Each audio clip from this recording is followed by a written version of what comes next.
Transaksi KKSX Digifest 2024 capai Rp373 juta.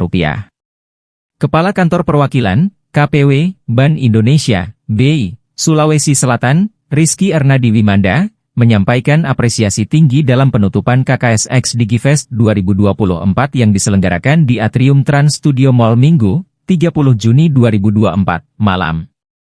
KKSX Digifest 2024 mencatatkan total transaksi UMKM sebesar Rp307.358.500 dan donasi senilai Rp201.241.525 dengan volume transaksi mencapai 75.103 transaksi. Acara ini berlangsung dari 26 hingga 30 Juni 2024 dan bertujuan untuk mempercepat dan mengembangkan UMKM serta perluasan digitalisasi pembayaran.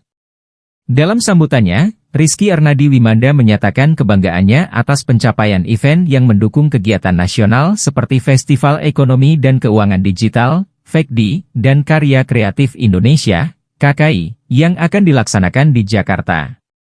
KKSX Digifest 2024, yang diadakan oleh Bank Indonesia Sulawesi Selatan, bertujuan mempromosikan produk-produk unggulan UMKM, terutama dari Sulawesi Selatan, melalui pemanfaatan teknologi, khususnya implementasi sistem pembayaran digital oleh UMKM. Tandasnya. Download Tribun X sekarang, menghadirkan lokal menjadi Indonesia.